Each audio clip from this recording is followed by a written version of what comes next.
everybody. I wanted to do a real quick video. I'm probably not going to go too in depth with it right now because I just got off a 12-hour shift. I've got a lot of stuff I've got to get done before I can even head home. But one of the things I wanted to talk about is the Great Reset and the Freedom Convoy again. Now, I talked about this in a previous video just a couple of days ago, but Trudeau put forth before Parliament, he wanted to, he wanted to activate the Emergency Act. And now I'm not overly familiar with the way Canada's government works, but based on what I've heard, the Emergency Act that he wanted to get approval for, it's only been brought up 2 or 3 times before, and it's never even been used. It's never been approved, and it's never been used. It was brought up during World War I and again during World War II.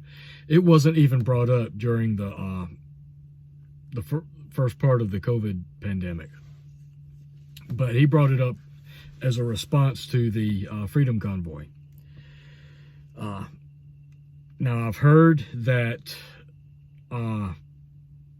Parliament rejected it. They wouldn't approve it. I don't know if that's actually true. I haven't had a lot of time to actually dig into it, so I'm gonna comment based on what I have heard. What I had heard was that he had submitted it, asking for approval for it, and within the same time frame that he was doing that, suddenly 5 of Canada's banks had major outages, affecting mainly online banking, mobile banking, wire transfers, and so forth. Now, the timing is really odd. Yes, I don't know if that's something to do with the Emergency Act, whether it's something to do with a cyber attack, or, and this is speculation on the part of a few people that I've been listening to and talking to, that it might have been because people saw what he was about to do and they decided to start pulling their money out of the bank in a panic. So everything was shut down for that. That's all speculation. I don't know which it is. The timing is really, really odd to me. Now, what I've heard so far about this is that the intention was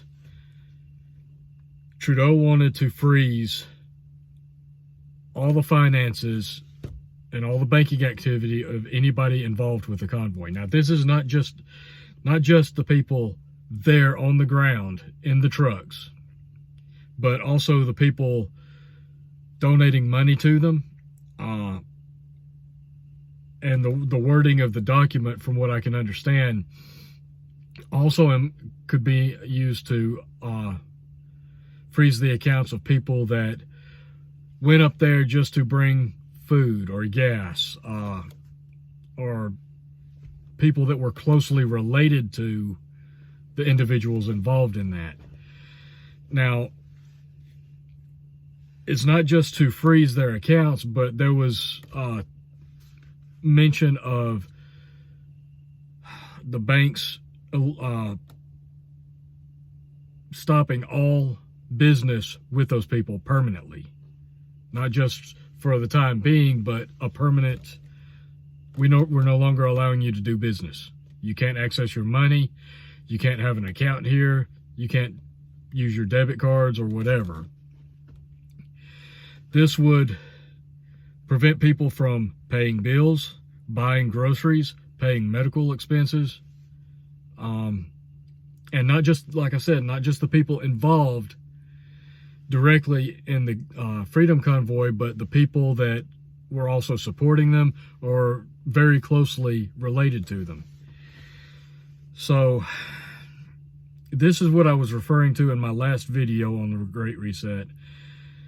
This is what it's going to allow them to do. If they don't like what you're doing, if they don't like what you're saying, if they don't like where you are, what you believe, they can, for whatever reason that they don't like about you, your skin color, how tall you are. It doesn't matter. They can come up with any reason they want to apply this to you. And they can all of a sudden say, look, you can't have any of your money. It's no longer yours. You can't access any of your accounts. You can't pay bills. You can't buy food. And it went on into detail about their property. Not just money, but property as well. They could lose their property, anything that they own. And the wording of some of the documents that I had read to me implied that anybody that had relationships with those people, transacting property between themselves or money changing hands, it would affect those people as well. So it's not just the person involved, the person supporting, people related to it, but anybody they have dealings with. It was essentially set up so that it was to prevent them from having any kind of business dealings with anybody for any reason whatsoever. For example, if one of the truckers went into a store and bought some food, the store could be held responsible, and they could be in big trouble for selling food to the truckers. This is the problem with the Great Reset. This is the problem with everything going digital. And I'm telling you folks, please listen to me. You really need to set yourself up so that you're not vulnerable to this, that you're as independent as possible. Now, I know there's no way to be 100% completely independent from the system in today's world. It's just not feasible. I mean, there's a few people here and there that can go off into the woods, but you still have to, in some respects, own land and pay property taxes. But for the most part, for the average person, it's not possible to completely sever ties with the system. You're going to be involved in the system in some way, whether it's where you buy your food, medical expenses, medical care, the property you own. If you own property, you're going to have to pay taxes. You're going to have to pay mortgage, more than likely. If you have a vehicle, you got your car insurance and everything. And that was also mentioned in the discussion, was that he was also pushing the insurance companies to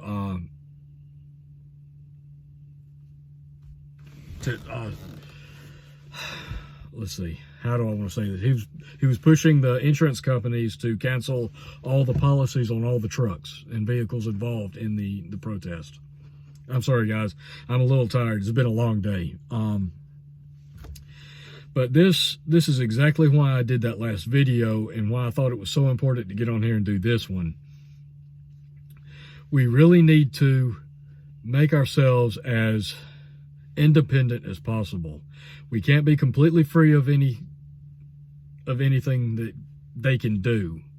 But the more self-reliant we are, the better we are to be able to withstand the tyranny. And that's what this is. It's tyranny. So, along those lines, again, and I know I beat a dead horse with this one, produce as much of your own food as possible. Build a community of people that you can barter with. Develop skills that you can barter with.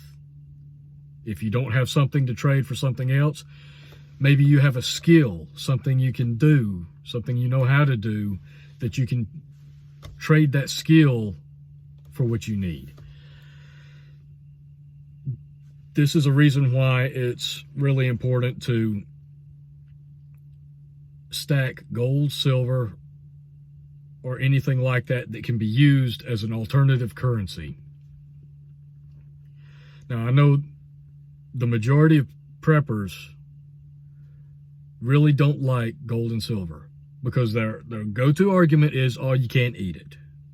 Well, no, you can't eat it. You can't eat bullets either, but you can hunt with them. Yet people stack those to the ceiling.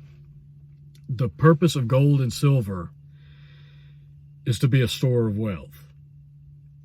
And that is something people almost always willing to take in exchange for products, commodities. Throughout history, for thousands of years, gold and silver has always been used. And during an SHTF, for a while, it might not be accepted, but there will be a time where it can be used. But in the event that they do a digital reset, eliminate cash, and issue digital dollars, and then you do something that they don't like, and they freeze your accounts for it, so that you're not able to pay any bills, if you have that gold and silver, you can barter with somebody else, or you can work out arrangements to pay certain things in most cases. Not all cases. It's not 100% foolproof. And we don't really know. It's hard to say now exactly how that would work.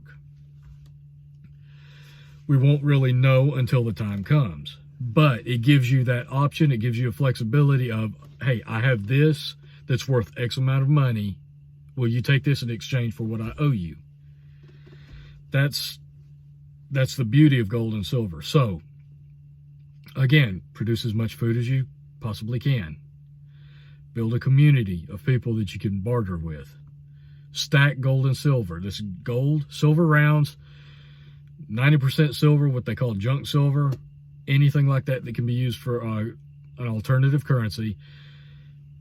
A lot of people believe in cryptocurrency, and that's fine.